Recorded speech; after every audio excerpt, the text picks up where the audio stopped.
To Shriji food. मैं हूं मनीषा ठक्कर।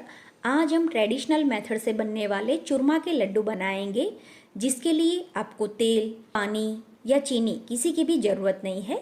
तो चलिए इसे बनाना शुरू करते हैं। सबसे पहले हम इसके लिए आटा लगाकर तैयार करेंगे। तो एक बर्तन लेना है और उसमें गेहूं का बारीक आटा डालें, जो हम पराठा और चपाती बनाने के लिए इस्तेमाल करते हैं, वही आटा लेना है। और गेहूं के आटे को इस्तेमाल करने से पहले छान लेना है। यहाँ पर आप कप का या कटोरी का कोई भी मेजरमेंट ले सकते हैं।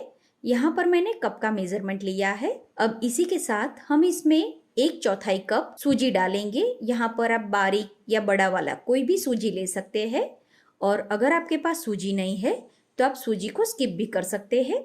सिर्फ गेहूं के आटे से भी ये लड्डू बना सकते हैं। अब एक पैन ले ले और उसमें थोड़ा दूध गर्म करने के लिए रखें। यहाँ पर हम पानी के बदले दूध का इस्तेमाल करेंगे। दूध जब तक गर्म होता है तब तक हम इसमें 1/4 कप घी डालकर मिक्स कर लेंगे।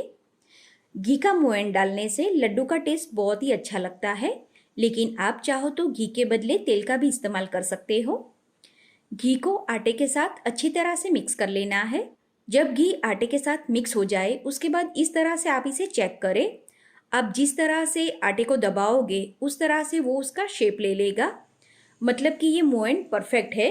अगर इसमें मोयन कम लगता है तो आप फिर से थोड़ा घी ऐड कर सकते हैं। अभी दूसरा घी ऐड करने की ज़रूरत नहीं है। तो जो दूध हमने गर्म करने के लिए रखा था वो भी हल्का गुनगुना गर्म हो गया है।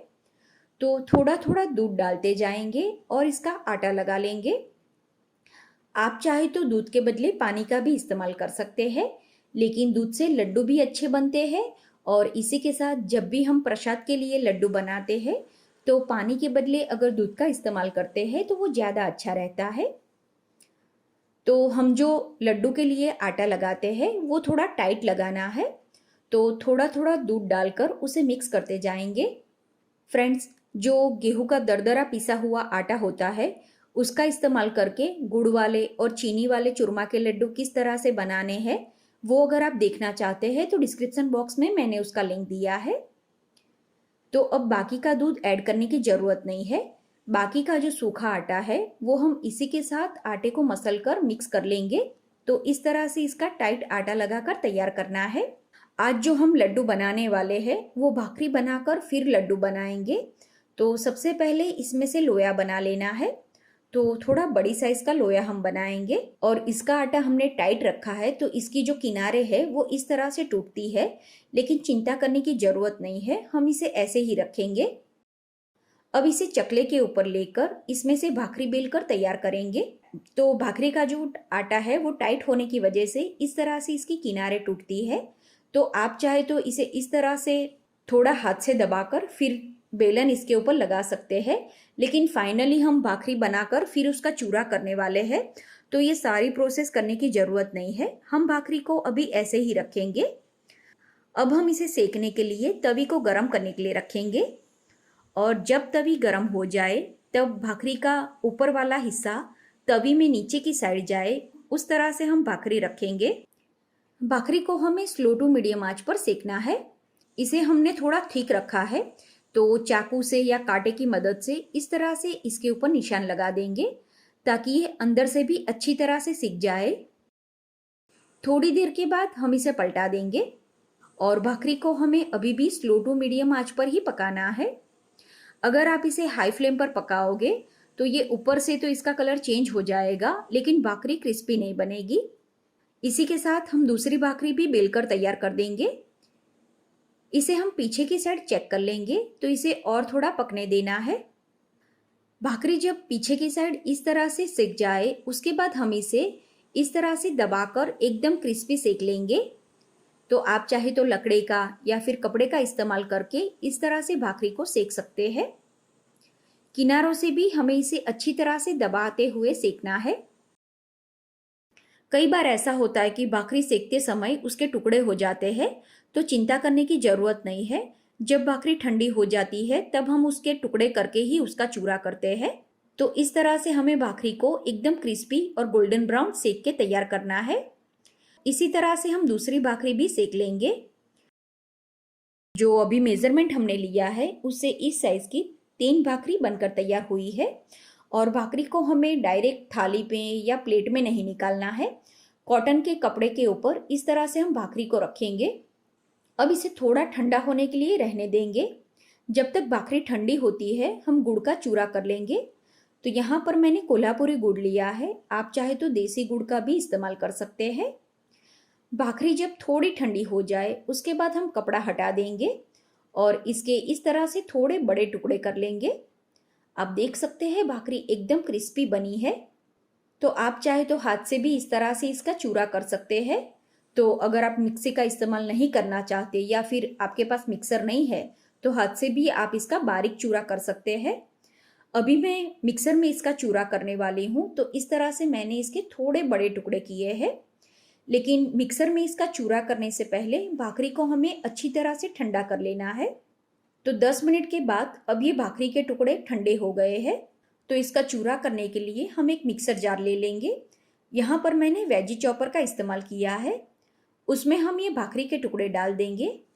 अगर आप मिक्सर जार का इस्तेमाल करते हैं तो मिक्सर को हमें पल्स मोड पर चलाना है ताकि मिक्सर चले और बंद हो जाए। तो इस तरह से हम भाकरी का चूरा कर लेंगे। आप देख सकते हैं सेम सूजी जैसा इसका टेक्सचर है। इस तरह का ही हमें इसका चूरा करना है। अब इसकी आगे की प्रोसेस के लिए एक कढ़ाई या फ्राई पैन ले ले और उसमें 1 चम्मच घी गरम करने के लिए रखें।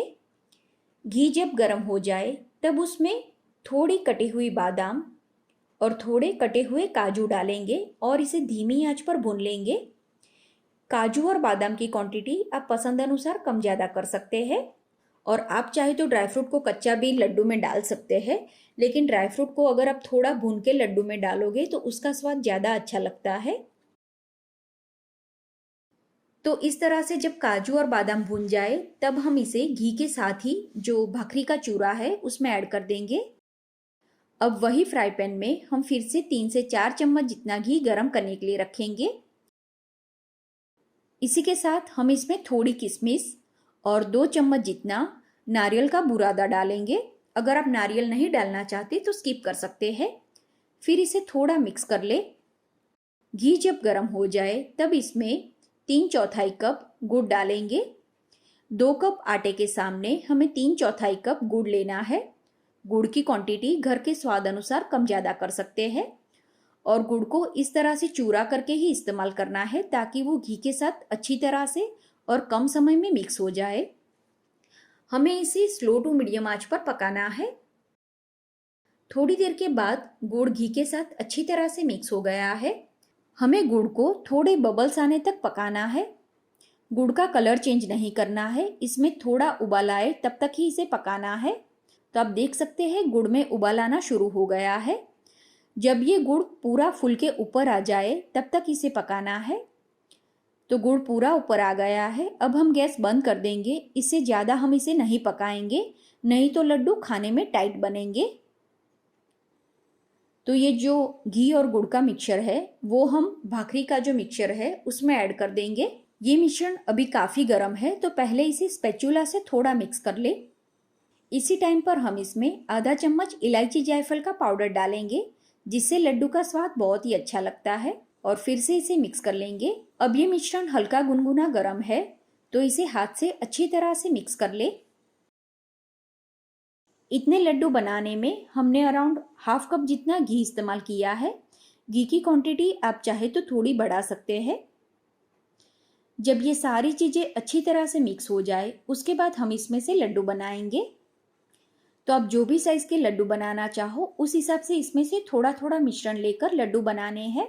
अभी मैं मीडियम साइज के लड्डू बनाकर तैयार कर रही हूँ, तो इस हिसाब से मैंने थोड़ा मिश्रण लिया है और इस तरह से हम लड्डू बना देंगे। आप चाहे तो लड्डू को ऐसे भी रख सकते हैं और चाहे तो इसके ऊपर थोड़ी खसखस भी लगा सकते हैं। लड्डू बनाते समय हाथ में घी या तेल कुछ भी लगाने की जरूरत नहीं है। आप इस तरह से इसे टाइट बाइंड करोगे तो इसमें से ही घी रिलीज होने लगेगा। अभी जो मेजरमेंट लिया उससे इस साइज के 8 से 9 लड्डू बनकर तैयार होते हैं और ये लड्डू बहुत ही सॉफ्ट और यम्मी बनते हैं और आप इसे बनाकर बाहर ही 15 से 20 दिन तक स्टोर कर सकते हैं। तो आप भी इस तरह से गुड़ वाले चूरमा के लड्डू बनाकर जरूर ट्राई करें। उम्मीद है आपको मेरी आज की रेसिपी पसंद आई होगी। इसी तरह की और रेसिपी सीखने के लिए चैनल को सब्सक्राइब करना ना भूलें।